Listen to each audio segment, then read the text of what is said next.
संसार सिनेमा का बातें बाइस्कोप की,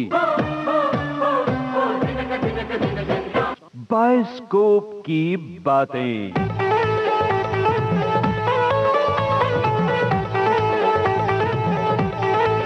साइलेंस।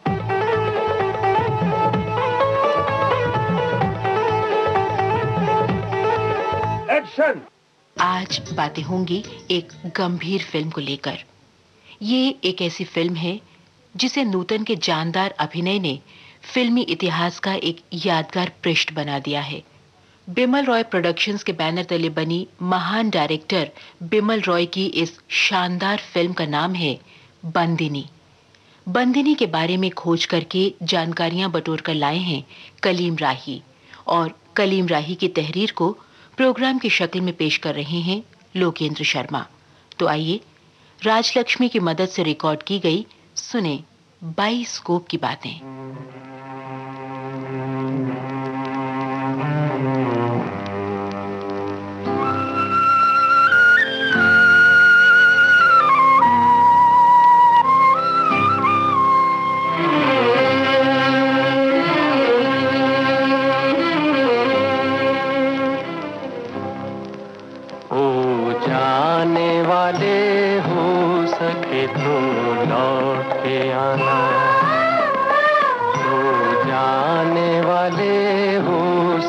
तो लौट के आना, ये घाट तू ये बाट कहीं भूल न जाना,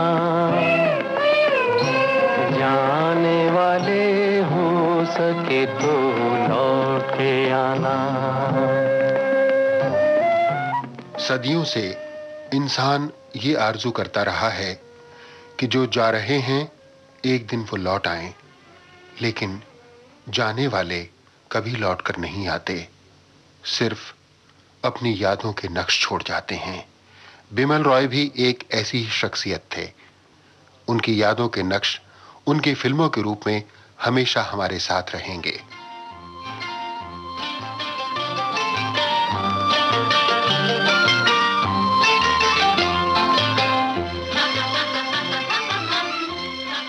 बिमल रॉय ने हिंदुस्तानी फिल्म जगत को कला और मनोरंजन के कुछ ऐसे नायाब तोहफे दिए हैं जो हमेशा याद किए जाएंगे, जिनमें से कुछ के नाम मैं आपको बता दूं। बलराज साहनी के अमर अभिनय वाली फिल्म थी 2 बीघा जमीन। धरती कहे पुकार के, बीज बिछा ले प्यार के, मौसम बीता जाए, मौसम बीता जाए, मौसम बीता जाए, मौसम। 2 बीघा जमीन दिल को तड़पा देती है तो दिल में प्यार के सुरीले फूल महकाती है मधुमती। मैं तो कब से खड़ी इस पार, ये अखियां थक गई पंख निहार, आजा रे परदेसी। मधुमती में दिलीप कुमार और वैजयंती माला के साथ संगीतकार सलिल चौधरी भी कला की बुलंदी पर थे। इस फिल्म में पहाड़ी माहौल को बिमल रॉय ने पर्दे पर उतारा और देवदास में बंगाल को साकार कर दिया। आन मिलो शाम सवेरे, आन मिलो शाम सवेरे, ब्रिज में अकेली राधे खोई खोई फिरे, राधे खोई खोई फिरे, ओ कान्हा आन मिलो, आन मिलो शाम सवेरे। देवदास शरद बाबू का अमर उपन्यास ही नहीं, बिमल रॉय की अमर फिल्म के रूप में भी याद की जाती है। शरद बाबू के ही एक और उपन्यास को बिमल रॉय की जादुई डायरेक्शन की बदौलत हमेशा याद किया जाएगा। चली राधे रानी अखियों में पानी, चली राधे रानी अखियों में पानी, अपने मोहन से मुखड़ा मोड़ के, अपने मोहन से मुखड़ा मोड़ के, चली राधे रानी अखियों। परिणीता एक सरल, सुघड़ और निर्मल चरित्र वाली भारतीय नारी की कहानी थी, और ऐसी ही एक और फिल्म थी बंगाल के ही वातावरण से सजी हुई बिराज बहू। सुनो सीता की कहानी कि वो महलों की रानी छोड़ घर बार गई बनवास, किसी ने कदर न जानी। सुनो सीता की कहानी कि वो महलों की रानी छोड़ घर बार गई बनवास, किसी ने। बंगाल तो खैर बिमल रॉय के वजूद का हिस्सा था, लेकिन एक फिल्म ऐसी भी थी जिसमें बिमल रॉय ने यूनान को जीवित किया। ये एक ही फिल्म है बिमल रॉय की कॉस्ट्यूम ड्रामा वाली, जिसका नाम था यहूदी। ये मेरा दीवानापन है या मोहब्बत का सुरूर, ये मेरा दीवानापन है या मोहब्बत का सुरूर। तू न पहचाने तो है ये तेरी नजरों का कसूर, ये मेरा दीवाना। अछूत समस्या पर बनी बिमल रॉय की अमर फिल्म थी सुजाता। जलते हैं जिसके लिए तेरी आंखों के दिए, ढूंढ लाया हूँ वही गीत में तेरे लिए। जलते हैं जिसके। सुजाता में नूतन का अभिनय एक नए मकाम पर पहुंचा तो परख में एक बार फिर बिमल रॉय ने सलील चौधरी की कहानी को पर्दे पर उतारा और प्रजातंत्र में चुनावी दांव पेंच की कलई खोली। सजना बरखा बहार आई, रस की फुहार लाई, अखियों में प्यार लाई हो सजना।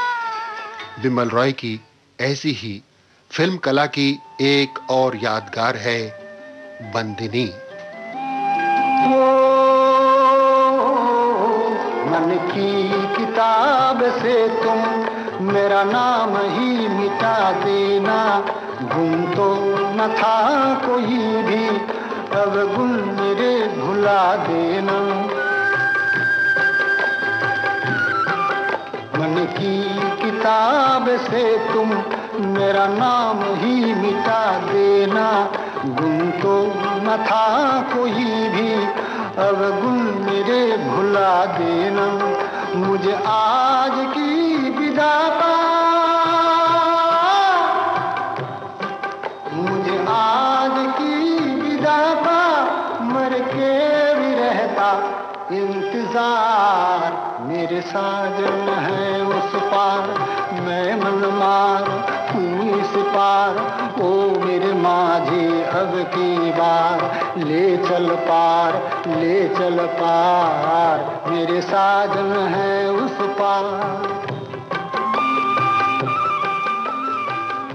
बेशक बिमल रॉय को प्रोड्यूसर डायरेक्टर की हैसियत से शोहरत हासिल हुई, लेकिन बिमल रॉय बहुत अच्छे एडिटर और सिनेमाटोग्राफर भी थे और डायरेक्शन का मोर्चा संभालने से पहले उन्होंने 3 डॉक्यूमेंट्रीज और 11 फीचर फिल्मों में बतौर कैमरामैन काम किया था। पीसी बर्वा की मशहूर फिल्म देवदास की दिलकश फोटोग्राफी बिमल रॉय की ही थी। फिल्म मुक्ति में की गई बिमल रॉय की फोटोग्राफी के तो आज तक चर्चे होते हैं। यही वजह है कि उनकी हर फिल्म की न सिर्फ एडिटिंग चुस्त होती थी बल्कि फोटोग्राफी भी लाजवाब होती थी। उनकी फिल्मों का हर फ्रेम आज भी एक खूबसूरत फोटो फ्रेम लगता है और दर्शक के होठों से बेइख्तियार वाह निकल जाती है। अब के बरस भेज भैया को बाबुल, सावन में ले जो बुलाए रे, लौटेंगे जब मेरे बचपन की सखियाँ, दे जो संदेशा भेजा रे। अब के पास भेज भैया को बाबू। ये कहना बेजा न होगा कि बिमल रॉय एक अजीम डायरेक्टर थे और अपने आप में फिल्म साजी का एक बेहतरीन स्कूल थे। ऋषिकेश मुखर्जी, गुलजार, बासु भट्टाचार्य, रघुनाथ झालानी और मुकुल दत्त ने डायरेक्शन की तालीम इसी स्कूल से हासिल की। इन सब ने अपने अपने अंदाज से फिल्म साजी में अपना मकाम बनाया, लेकिन सच ये है कि अपने गुरु बिमल रॉय की बुलंदियों को कोई नहीं छू सका। बिमल रॉय की सोच में बंगाल की तमाम कलात्मक खूबियां पूरी तरह रची बसी थीं। उनका अंदाज़े बयां सिंबॉलिक और पोएटिक था और दर्शक के दिल पर गहरी छाप छोड़ता था। बंदिनी में उनकी खूबियां क्या खूब उजागर हुई हैं। बंदिनी सन 1934 की एक सत्य कथा पर आधारित है। उन दिनों देश के कोने कोने में इनकलाब जिंदाबाद के नारे गूंज रहे थे। क्रांतिकारी नौजवान अंग्रेजों के खिलाफ बगावत का परचम बुलंद कर रहे थे और भारत माता की आजादी के लिए अपनी जान की बाजी लगा रहे थे।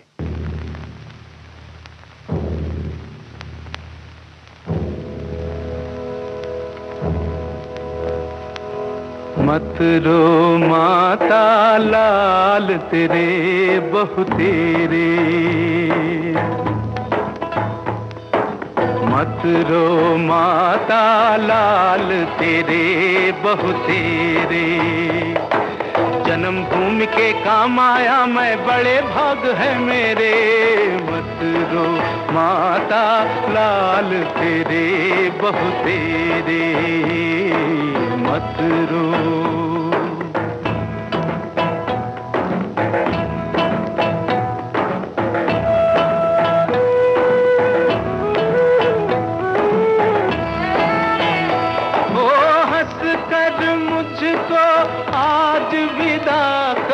जन्म सफल हो मेरा, ओ हंस कर मुझको आज विदा कर, जन्म सफल हो मेरा। रोता जग में आया हंसता चला ये बालक तेरा। मत रो माता लाल तेरे बहु तेरे, बंदिनी की कहानी बंगाल के मशहूर लेखक जरासंध के कहानी संग्रह लौह कपाट यानी लोहे का दरवाजा से ली गई है। लेखक जरासंध का असली नाम था चारूचंद्र चक्रवर्ती। चारूचंद्र चक्रवर्ती एक जमाने में अलीपुर सेंट्रल जेल के सुपरिंटेंडेंट थे। सन 1953 में सत्य कथाओं की उनकी ये किताब 3 भागों में छपी तो बंगाल में जगह जगह इसके चर्चे होने लगे। लेखक नबेंदु घोष ने बिमल रॉय को इन कथाओं में से एक कहानी सुनाई। कहानी बिमल रॉय को बेहद पसंद आई और उन्होंने इस पर फिल्म बनाने का फैसला कर लिया। पटकथा लिखने की जिम्मेदारी निबेंदु घोष को सौंप दी गई। संवाद लेखन पाल महेंद्र के जिम्मे किया गया। फोटोग्राफी कमल बोस ने संभाली और संगीतकार सचिन देव बर्मन की मधुर और मनमोहक धुनों के गीतकार बने शैलेंद्र। ओरे माझी, ओरे माझी, ओ मेरे माझी, मेरे साजन है उस पार, मैं मन मार हूँ इस पार। ओ मेरे माझी अब की बार, ले चल पार, ले चल पार। मेरे साजन है उस पार, मैं मन मार हूँ इस पार। ओ मेरे माझी अब की बार, ले चल पार, ले चल पार। मेरे साजन है उस पार। लेकिन इससे पहले कि मांझी नैया पार लगाता, सचिन देव बर्मन और शैलेंद्र के बीच तनाजा खड़ा हो गया और गीत संगीत की नैया डोलने लगी। हुआ यूं कि गीतकार गुलजार नए नए थे और बिमल रॉय के दफ्तर में जो मोहन स्टूडियोज में था उनका अक्सर आना जाना था। एक दिन उन्होंने सचिन दा को एक गीत सुनाया जो गुरुदेव रविंद्रनाथ टैगोर की एक बंगला कविता से इंस्पायर्ड था। सचिन देव बर्मन को गीत बहुत अच्छा लगा। उन्होंने बिमल रॉय को सुनवाया तो उन्हें भी बेहद पसंद आया। और जब लता जी की आवाज में ये गीत सदाबंद हुआ तो उसने हर सुनने वाले के दिल में अपना रंग जमा लिया। मोरा गोरा अंग लैले, मोहे शाम रंग दे दे, छुप जाऊंगी रात ही में, मोहे पी का संग दे दे। मोरा गोरा अंग लैले, मोहे शाम रंग दे दे, छुप जाऊंगी रात ही में, मोहे पी का संग दे दे। गीत बहुत अच्छा था, मगर गीतकार शैलेंद्र को यह रंग पसंद नहीं आया। गीतकार शैलेंद्र सचिन देव बर्मन से नाराज हो गए और उन्होंने सचिंदा से कह दिया कि अगर आपको गुलजार का रंग इतना ही पसंद है तो उन्हीं से गीत लिखवाइए। सचिन देव बर्मन सोच में पड़ गए। उन्होंने किसी तरह शैलेंद्र को मना लिया कि वो उन्हें नहीं छोड़ सकते। नतीजे में गुलजार छूट गए और उनका बंदिनी में सिर्फ यही एक गीत रह गया। मोरा गोरा अंग लैले, मोहे शाम रंग दे दे, छुप जाऊंगी रात ही में, मोहे पी का संग दे दे। मोरा गोरा अंग लैले, मोहे शाम रंग दे दे, छुप जाऊंगी रात ही में, मोहे पी का संग दे दे।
जैसा कि नाम से ही जाहिर है, बंदिनी की कहानी औरतों की जेल की पथरीली चार दीवारी से शुरू होती है।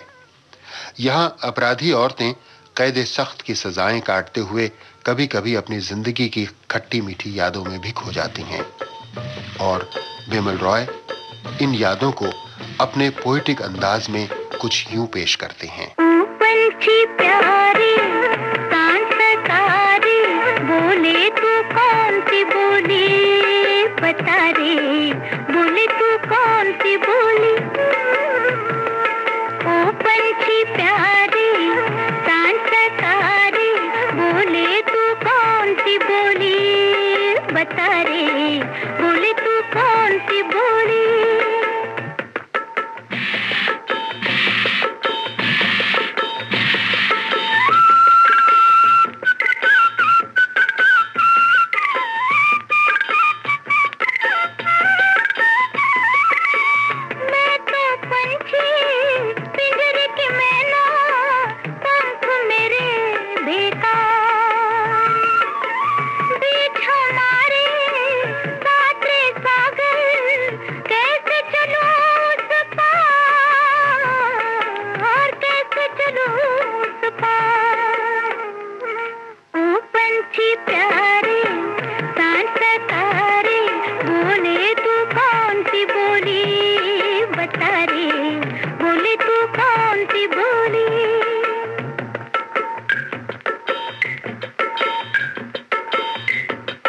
इस गीत से शुरू होने वाली जेल की इस कहानी ने उस वक्त अचानक एक नया मोड़ ले लिया जब एक बूढ़ी कैदी औरत रामदई ने खून की उल्टी कर दी और पता चला कि वो तपेदिक की मरीज है। जेल के डॉक्टर देवेंद्र यानी धर्मेंद्र ने जब उस कैदी की जान बचाने के लिए सेविका के तौर पर किसी कैदी औरत की मदद चाही तो सिवाय कल्याणी के और कोई आगे नहीं आया। डॉक्टर देवेंद्र कल्याणी पर नजर पड़ते ही बोल पड़े, लेकिन इनका उस बुढ़िया के पास रहना ठीक नहीं है। क्यों? छूत की बीमारी है और खासतौर पर इस उम्र में तपेदिक के कीड़े बहुत जल्द मार करते हैं। कोई परवाह नहीं डॉक्टर साहब, आप मेरी चिंता न करें। हुजूर जेलर साहब, आप हुक्म दीजिए, मैं रामदई की सेवा अच्छी तरह कर सकूंगी। सेवा कर सकने या न कर सकने की बात नहीं, ये जानती हुए भी कि काम खतरे का है, तुम जोखिम क्यों उठाना चाहती हो? यहाँ जितनी भी हैं, सबके नाते रिश्तेदार हैं, घर बार हैं, वो इस खतरे में पड़ना नहीं चाहेंगे। हाँ, आप जिसे हुक्म देंगे उसे मजबूरन मानना पड़ेगा, लेकिन ऐसे काम के लिए किसी को मजबूर करना क्या ठीक है? कल्याणी, हुजूर के सामने। दूसरों के घर बार के बारे में कह रही हो, तुम्हारा क्या कहीं कुछ भी नहीं? ना, कहीं कुछ नहीं, कहने तक को भी कोई अपना नहीं। और फिर कल्याणी की सेवा भावना देखकर डॉक्टर देवेंद्र के दिल में उसके लिए नरमी पैदा हो गई। डॉक्टर साहब, मरीज के लिए एक खाट तो थी ही, आपने दूसरी क्यों भिजवाई? आपके लिए? नहीं, मुझे खाट की जरूरत नहीं, मैं जमीन पर ही सोया करूंगी। देखिए, जेल का कानून है, जिसका जो हक है उसे जरूर मिले, वो चाहे या ना चाहे। मैं एक साधारण कैदी हूँ, अपने अपराध की सजा भुगतने यहाँ आई हूँ। 3 कंबल और एक दरी ही मेरा हक है। डॉक्टर होने के नाते मेरा भी कुछ फर्ज है, उस फर्ज को निभाने के लिए जो कुछ मुझे करना चाहिए मैंने किया। डॉक्टर देवेंद्र के इलाज और कल्याणी की सेवा के कारण बूढ़ी रामदई की जान तो बच गई, लेकिन कल्याणी की जान सांसत में फंस गई। हुआ यूं कि डॉक्टर देवेंद्र कल्याणी को चाहने लगे। कल्याणी, कल्याणी, सुनो। कहिए। जब तुम काम में मशगूल होती हो तो बहुत ही सुंदर लगती हो।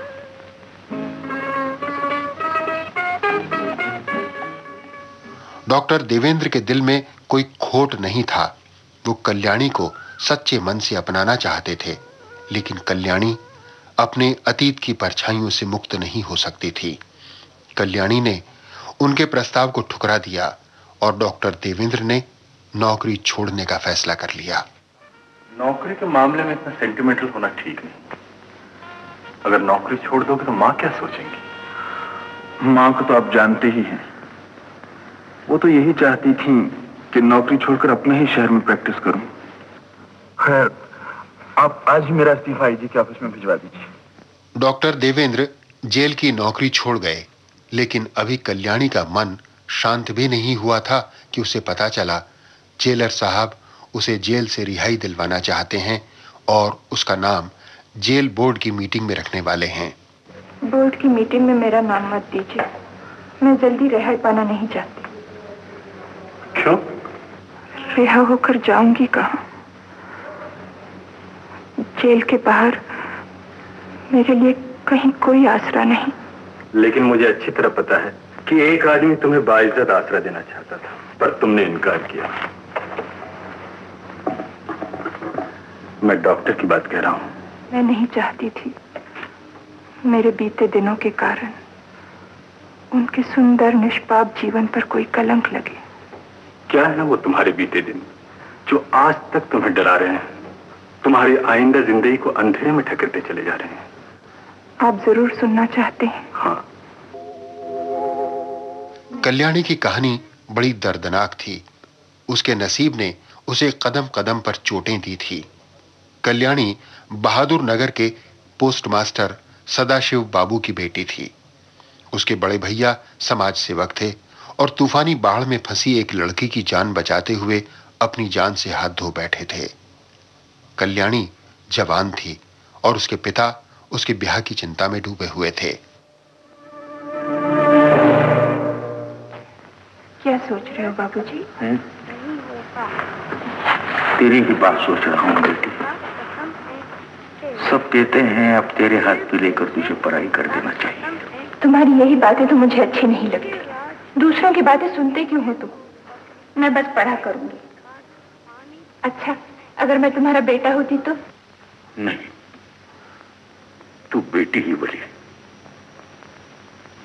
भगवान ने बेटा तो दिया था, लेकिन क्या हुआ? अपने बूढ़े बाप का इतना सा भी ख्याल किया उसने? घर छोड़ परायों की मदद को दौड़ा और उन्हीं की भलाई के लिए अपनी जान तक दे दी। जो हो, उसे तो शांति मिल गई। माधव हम परिणाम निराशा, तू जगतारना। इसी दौरान अंग्रेज सरकार ने एक क्रांतिकारी नौजवान विकास घोष यानी अशोक कुमार को उनके गांव में नजरबंद कर दिया और सारे गांव में इसका चर्चा होने लगा। अरे बाप रे, फिर से बम का धमाका। कहाँ भाई मिश्रा जी? मुजफ्फरपुर में एक 14 बरस के लड़के ने एक फिटन पर, जिसमें एक अंग्रेज मजिस्ट्रेट बैठा हुआ था, बम फेंक दिया। कहाँ जमाना आ गई। अरे आजकल के छोकरे तो माँ के गोद से ही बम बनावल शुरू कर देलक। भाई आज तक तो अपने गांव में शांति ही रही, पर जब से उस क्रांतिकारी इस छोकरे को यहाँ नजरबंद किया है तो डरता हूँ कि कहीं अब पे भी बम फटना शुरू ना हो जाए। उसे देखते ही मेरे तो प्राण सूख जाते हैं। किसकी बात कर रहे हैं? उस विकास घोष की? उस रोज दारोगा हुसैन मियां के घर पर मैंने उसे देखा था। मुझे तो वो बहुत भोला भाला लगा। खबरदार, ऐसे आदमी की तारीफ करेंगे तो सरकारी नौकरी से हाथ धोना पड़ेगा।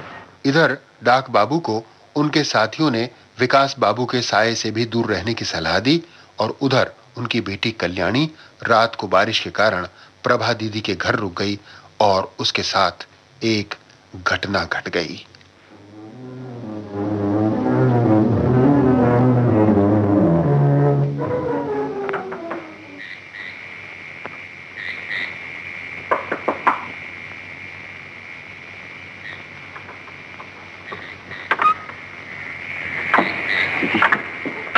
क्या खबर है तरुण? एक जरूरी काम करने का जिम्मा तुम्हें सौंपा गया है। तुम तो जानती हो कि हमारी पार्टी के प्रकाश बाबू इसी गांव में नजरबंद है। एक चिट्ठी उनके पास तुम्हें कल तक पहुंचा देनी होगी। जैसे भी हो कल तक उन्हें मिल ही जानी चाहिए। अच्छा, पहुंचा दूंगी, लेकिन तू इतनी रात के क्यों आया?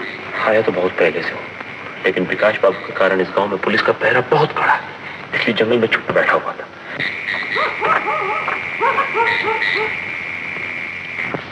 ये क्या? कौन आए थे दीदी? आपके भाई? तुम जाग रही हो? तब तो तुमने सबको सुना होगा। देखो, उसके आने के बारे में कभी किसी से भूल के भी मत कहना। कल्याणी, सर्वनाश हो गया। तरुण शायद पकड़ा गया। अब किसी वक्त भी पुलिस यहाँ आ सकती है। कल्याणी, तुम एक काम करो, ये चिट्ठी लेकर तुम यहाँ से भाग जाओ और किसी भी तरह कल ये चिट्ठी विकास जी को दे देना। मैं? हाँ, तुम पे कोई शक नहीं करेगा। जाओ, देर ना करो, जाओ। नहीं नहीं, सामने से नहीं, पिछवाड़े के रास्ते जंगल में से होती हुई निकल जाओ। कल्याणी ने पुलिस के सख्त पहरे के बावजूद बड़ी चालाकी से वो चिट्ठी विकास बाबू तक पहुंचा दी, मगर वो उनसे बात न कर सकी। दूसरे दिन अचानक विकास बाबू कल्याणी के घर पहुंच गए। हलवा तो बहुत ही अच्छा है। किसने बनाया? मेरी बेटी कल्याणी ने। अरे जब आप आए उस वक्त यही खड़ी थी, मैं परिचय कराना भूल गया। कोई बात नहीं। गोपाल, अपनी जीजू को बुला दो जरा। अच्छा।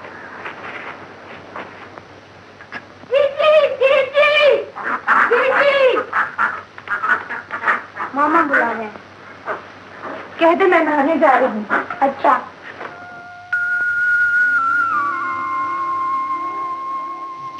विकास बाबू बात में छुपे इशारे को समझ गए और नदी पर कल्याणी से मिले। वो चिट्ठी आपको किसने दी थी? प्रभा दीदी ने। प्रकाश की बड़ी बहन है ना? जी। अब प्रकाश इस गांव में कब आया था? अरे विकास बाबू जी मैं ये कह रहा था कि हलवा आपने इतना अच्छा बनाया था, इतना स्वादिष्ट था कि उसके लालच में मुझे आपके घर फिर जाना पड़ेगा। पोस्ट मास्टर की लड़की थी ना, नदी किनारा। वाह वाह वाह वाह। कि मैं रास्ता भूल के इस तरह चला आया। लेकिन शाम को हाजिरी देना मत भूलना। आपके होते हुए ऐसे भूल कैसे सकता हूँ दरोगा साहब। अगले दिन विकास बाबू कल्याणी के घर आए तो डाक बाबू कविता सुनाते हुए बोले, अभी तो बेटा तुमने थोड़ा सा ही सुना है। वैष्णव कविता ऐसी चीज होती है, जितना सुनो उतना ही आनंद। बैठो ना बेटा, बैठो। आपके पिताजी वैष्णव कविता इतनी अच्छी पढ़ते हैं, आप भी जरूर कह लेती होंगी। हाँ, कभी कभी गुनगुना लिया करती। जी ये तो मैं जानना चाहता था, आप जरूर गा भी लेती होंगी। जी सुनाने लायक नहीं। आवाज इसकी बहुत मीठी है, पर बेचारी को संगीत सीखने का मौका ही नहीं मिला। पर यह संगीत की परीक्षा कहाँ हो रही है? जैसा तुमसे बने वैसा गाओ। लीजिए, मैं इनको तुम बोल बैठा। तो क्या हुआ, तुम्हें कहना चाहिए, वो छोटी तो है तुमसे।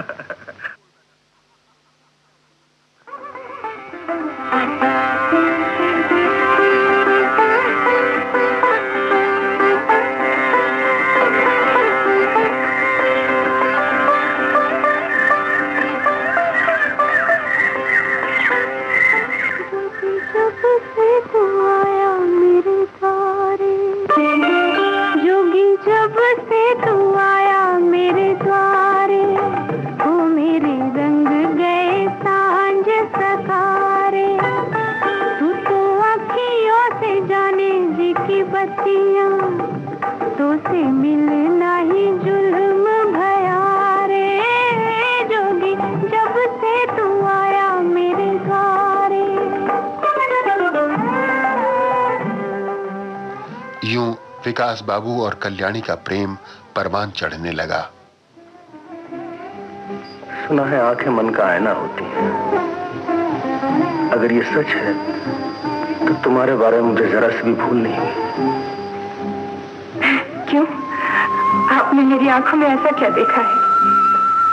तुम्हारी हंसती आंखें मुझे फूलों पर अटकी शबनम की याद दिला देती हैं।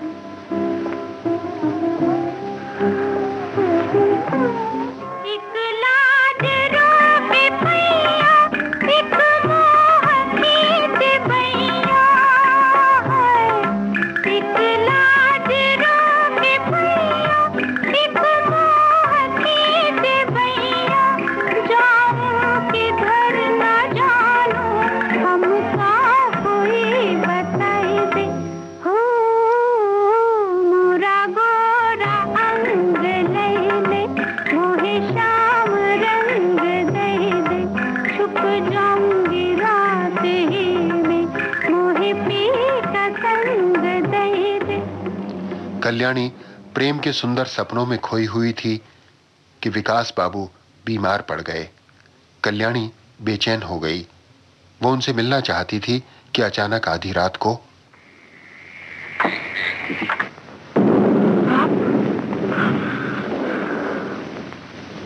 दिन से तुम्हें देखा नहीं था।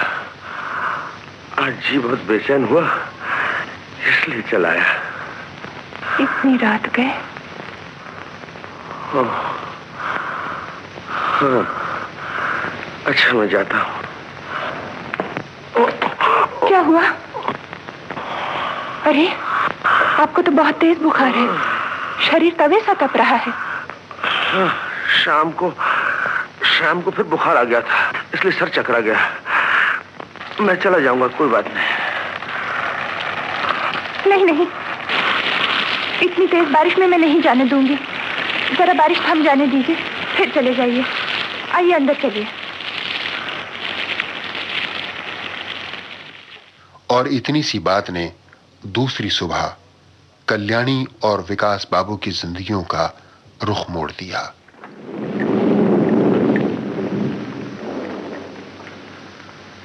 छी विकास बाबू, ये आपने बहुत नाजायज हरकत की। खैर चलिए। कहाँ है पोस्ट मास्टर साहब?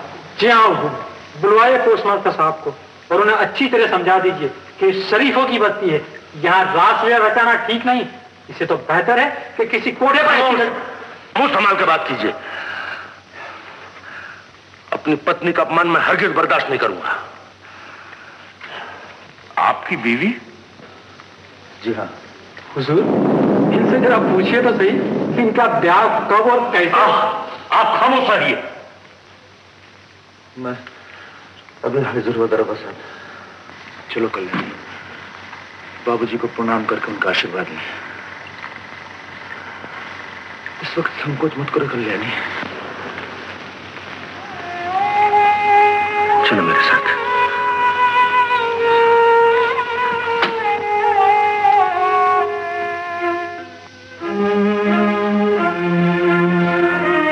हम दोनों आपसे आशीर्वाद लेने आए। हमें आशीर्वाद दीजिए कि हम दोनों का जीवन सुखी हो।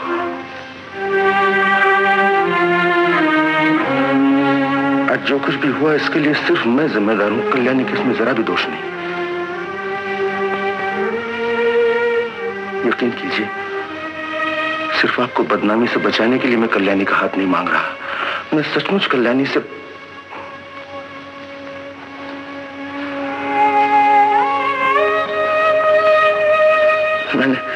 मैंने सपने में भी नहीं सोचा था कि इन हालात में पड़कर मुझे आपके पास कल्याणी के लिए आना पड़ेगा।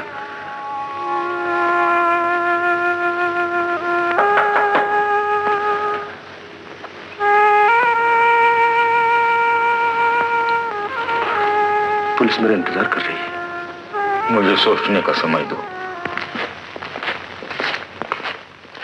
सदाशिव बाबू बड़ी गहरी कश्मकश में पड़ गए।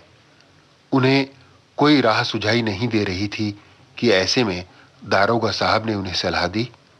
आपकी हालत मैं बखूबी समझ रहा हूं भाईजान, लेकिन मेरी राय है कि कल्याणी की शादी विकास के साथ हो जानी चाहिए। पर उसका अपना ही कोई ठौर ठिकाना नहीं है। भाईजान, सवाल इस वक्त इज्जत का है।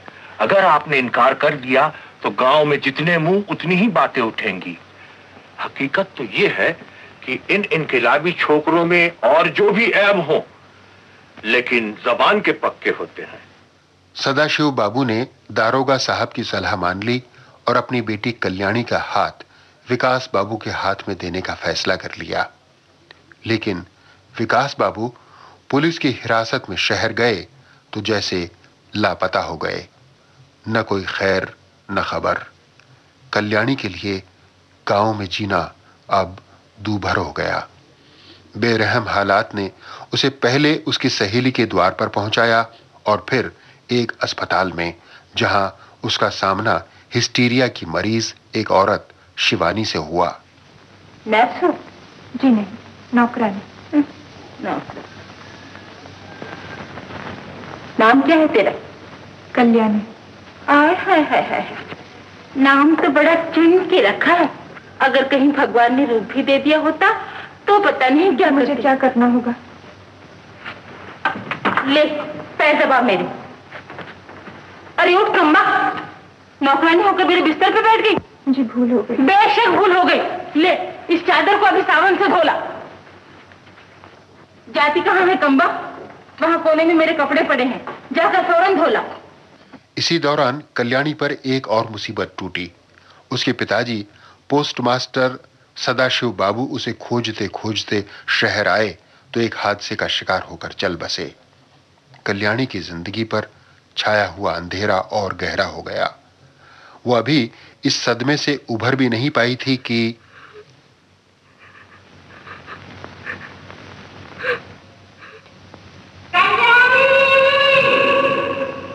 अरे सुन नहीं रही? तुझे बुला रही है।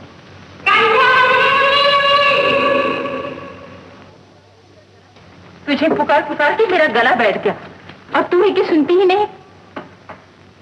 वाह, चेहरा देखो कैसे बना रखा है, जैसे अभी जान निकल जाएगी।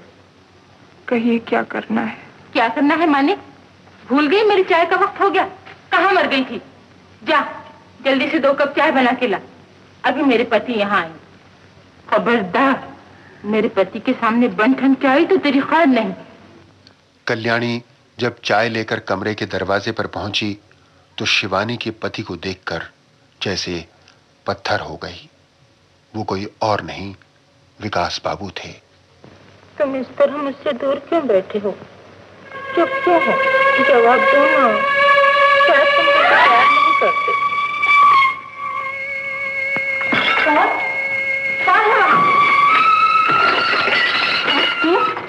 तू यहाँ क्या कर रही है? छुप छुप कर पति पत्नी की बातें सुन रही थी।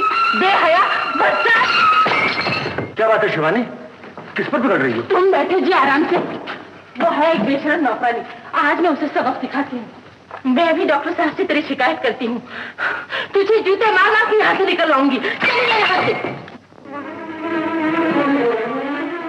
कल्याणी के दिलो दिमाग में आंधियां सी चलने लगीं। वो इस सदमे को बर्दाश्त नहीं कर सकी और उसने वो कर दिया जो कोई सोच भी नहीं सकता था। डॉक्टर साहब, मेरा ख्याल है। क्या ख्याल है आपका? माफ कीजिए डॉक्टर साहब, मेरा ख्याल है ये आत्महत्या नहीं, किसी ने उसे मार डाला है। नामुमकिन। मेरे नर्सिंग होम में ये पाप कोई कर ही नहीं सकता। ये शक आपको क्यों कर हुआ? मैं दावे के साथ तो नहीं कह सकता, लेकिन आज शाम को जब मैं उसके पास बैठा था, एक नौकरानी से उसका बहुत हुआ और उस नौकरानी को करारी डांट खानी पड़ी। ये कमीनी नौकरानियां कभी कभी बदला लेने के लिए नीच से नीच काम कर गुजरती हैं। आप उस नौकरानी को बुलवाइए तो सही, मैं उससे बात। वो तो आपके पीछे ही खड़ी है। कल्याणी, तुम यहाँ? हटो हटो हटो हटो। डॉक्टर साहब, आपके स्टाफ के सब लोग इस वक्त यहाँ मौजूद हैं? जी हाँ। और शिवानी देवी के शौहर? जी हाँ, ये है विकास बाबू। I am very sorry mister Vikas. आपका क्या ख्याल है इस बारे में? जी, आपका क्या ख्याल है इस बारे में?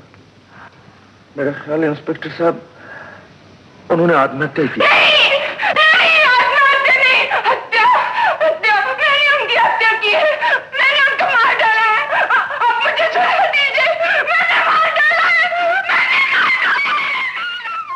कल्याणी अपने जुर्म का एतराफ करते करते बेहोश हो गई और जब उसे होश आया, होश आने पर पता चला कि मुझे बहुत तेज बुखार था। अदालत में डॉक्टर वर्मा ने साबित करने की कोशिश की कि अपराध करते वक्त मुझे ब्रेन फीवर था और मैं अपने होश में नहीं थी। इसलिए जज साहब ने मुझे 8 साल सख्त कैद की सजा दी। विकास बाबू ने मुझसे मिलने की 2-1 बार कोशिश की, लेकिन मैं क्या मुंह लेकर उनके सामने जाती। मेरा अपराध उनके अपराध से कहीं बड़ा था। जेलर साहब, यही है मेरे बीते दिनों की कहानी। अब आप ही बताइए, मैं कैसे ये सब भूलकर भविष्य के उजले सपने देखूं? कैसे एक शरीफ आदमी के सुंदर जीवन पर अपनी काली छाया डालूं? जेलर साहब ने कोई दलील नहीं दी।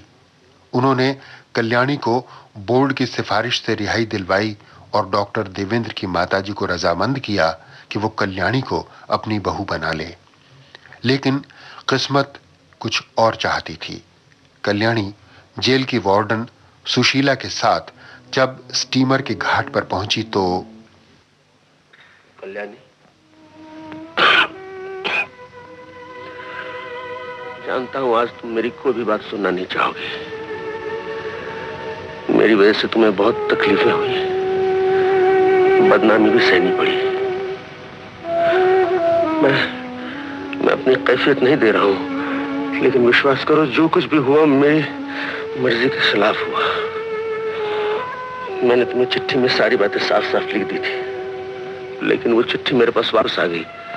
शायद तुम लोग गांव छोड़ के चले गए थे। अब इन सब बातों से क्या फायदा? फायदा तो कुछ नहीं कल्याणी, लेकिन मुझे कह लेने दो। किस्मत ने शायद मुलाकात इसीलिए कराई है कि मैं तुमसे माफी मांग सकूं, वरना किससे उम्मीद थी कि यहाँ हमारी फिर से मुलाकात होगी। कल्याणी, मुझे सचमुच बहुत दुख था कि मैंने तुम्हारी जिंदगी मुसीबतों से भर दी थी, लेकिन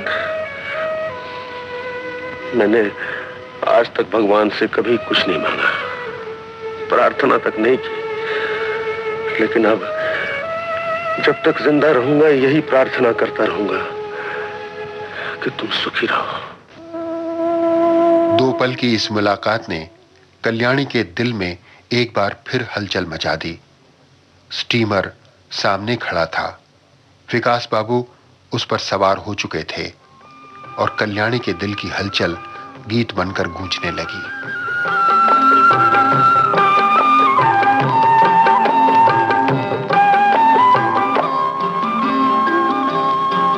मत खेल जल जाएगी, कहती है आग मेरे मन की। मत खेल मत खेल मत खेल जल जाएगी, कहती है आग मेरे मन की। मैं बंदिनी पिया की, मैं संगिनी हूँ साजन की। मेरा खींचती है आंचल, मेरा खींचती है आंचल, मन मीत तेरी हर पुकार। मेरे साजन है उस पार, ओरे माझी ओरे माझी। इस एक पल ने फिर एक बार कल्याणी की जीवन धारा का रुख मोड़ दिया और वो स्टीमर की तरफ दौड़ पड़ी।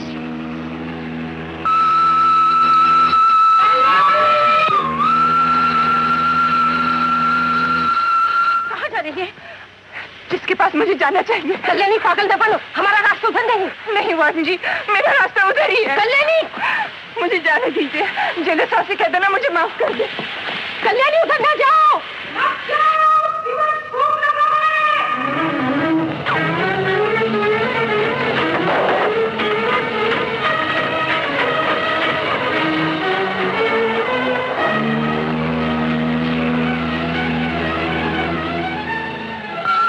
फिल्म बंदिनी में अशोक कुमार, नूतन, धर्मेंद्र, राजा परांजपे, तरुण बोस, चंद्रिमा भादुड़ी, आशित सेन, मोनी चैटर्जी, साधना खोटे, राजदीप और रूबी पॉल ने मुख्य भूमिकाएं निभाई हैं। फिल्म बंदिनी का शुमार नूतन की बेहतरीन फिल्मों में होता है। नूतन ने अपनी पुरअसर जज्बाती अदाकारी से हालात का शिकार एक मजबूर और बदनसीब लड़की के किरदार को क्या खूब निभाया है।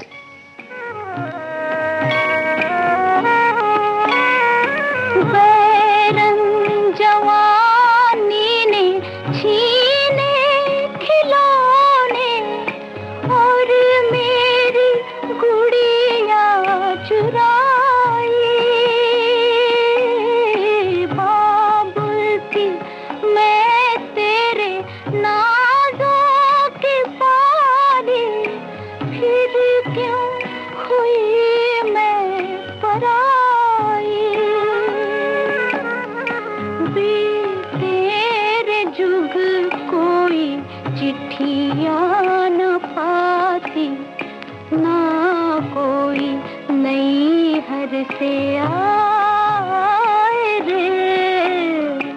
अब के बरस भेज भैया को बाबुल, सावन ने जो बुलाए।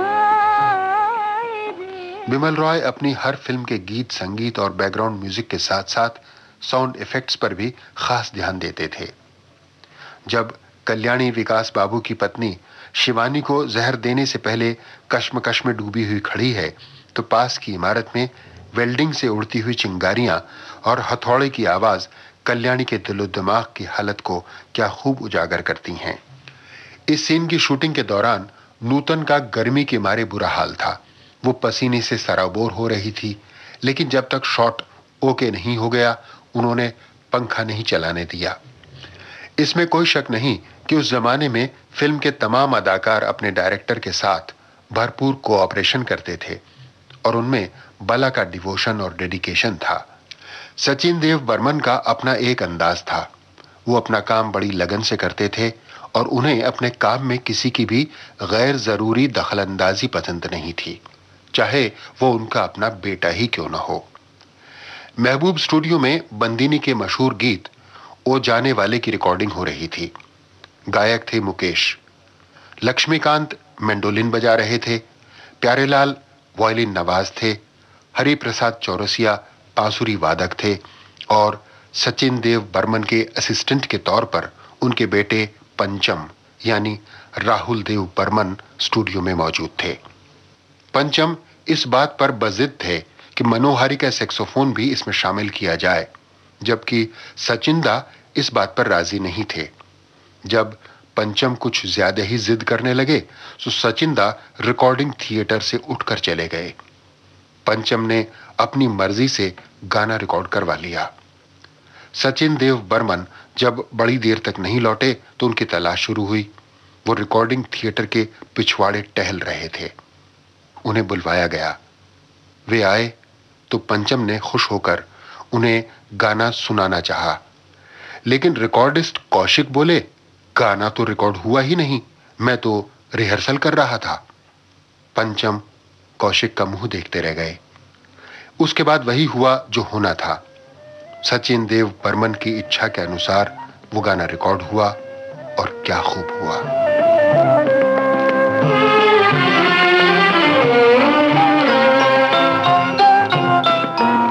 बचपन के तेरे मीत तेरे संग के सहारे, बचपन के तेरे मीत तेरे संग के सहारे, ढूंढेंगे तुझे गली गली सब ये गम के मारे, पूछेगी हर निगाह कल तेरा ठिकाना, जाने वाले हो सके तो लौट के आना। फिल्म बंदिनी में इस गीत की सिचुएशन भी बड़ी क्लासिकल है। इसकी शुरुआत एक ऐसे खूबसूरत शॉट से होती है जो आंखों में जमकर रह जाता है। सिचुएशन यह है कि कल्याणी यानी नूतन जिंदगी के दर्दो गम को अपने सीने में छुपाए हुए अपने पिता का घर छोड़कर जा रही है। बस्ती का धुंध में लिपटा हुआ सारा दृश्य यूं लगता है जैसे पिघल रहा है। कैमरा उस दृश्य को दिखाने के बाद जब कल्याणी के चेहरे पर आता है तो पता चलता है कि उसकी आंखें आंसुओं से डबडबाई हुई हैं। यानी कुछ देर पहले बस्ती का दृश्य दर्शकों ने कल्याणी के नजरिए से देखा था, इसीलिए वो ऐसा लगा था जैसे पानी में बह रहा था। दे दे के ये आवाज कोई हर घड़ी बुलाए, दे दे के ये आवाज कोई हर घड़ी बुलाए, फिर जाए जो उस पार कभी लौट के ना आए। है भेद ये कैसा कोई कुछ तो बताना, जाने वाले हो सके तो लौट के आना। ये घाट तू ये बाट कहीं भूल न जाना, जाने वाले हो सके तो लौट के आना। बंदिनी की आउटडोर शूटिंग साहबगंज यानी बिहार में की गई और कैमरामैन कमल बोस ने बड़ी लगन से बेहद खूबसूरत फोटोग्राफी की। बिमल रॉय परफेक्शन के कायल थे और आखिरी समय तक शॉट की बेहतरी के बारे में सोचते रहते थे। इस सिलसिले में एक वाकये का जिक्र दिलचस्पी से खाली नहीं होगा।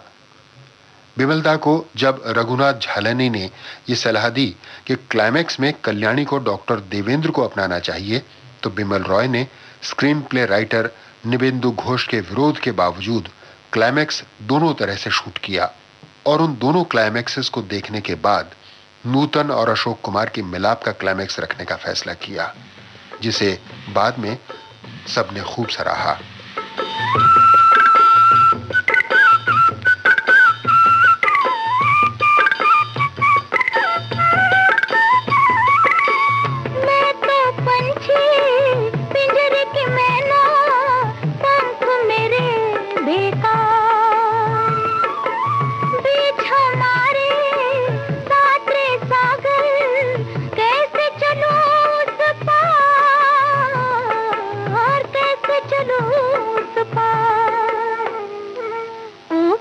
अच्छी प्यारे सांस सतारे, बोले तू कौन सी बोली बता रे, बोले तू कौन सी बोली।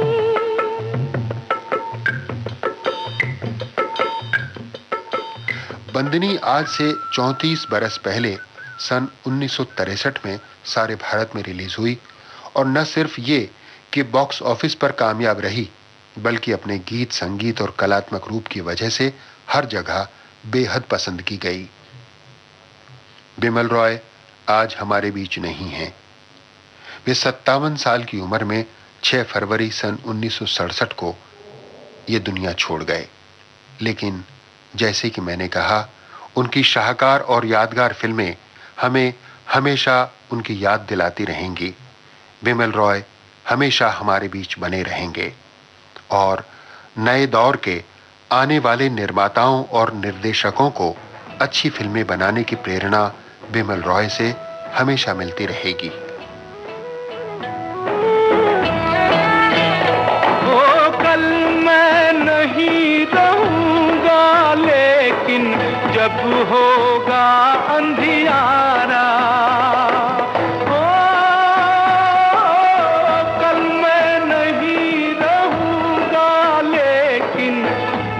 होगा अंधियारा, तारों में तू देखेगी हंसता एक नया सितारा। मत रो माता लाल तेरे बहु तेरे, जन्मभूमि के काम आया मैं, बड़े भाग है मेरे। मत रो माता लाल तेरे बहु तेरे, मत रो। आज बाइस्कोप की बातें हुई फिल्म बंदिनी को लेकर। फिल्म बंदिनी के आसपास बिखरी जानकारियों को बटोर कर लाए कलीम राही और इन जानकारियों को गीतों और संवादों के साथ जड़कर प्रोग्राम की शक्ल में आपके सामने रखा लोकेंद्र शर्मा ने। प्रोड्यूसर लोकेंद्र शर्मा को ये प्रोग्राम बनाने में सहायता की राजलक्ष्मी ने। और ये प्रोग्राम आपके लिए किस चैनल पर प्रस्तुत किया गया, ये तो आप जानते ही हैं। बाइस्कोप की बातें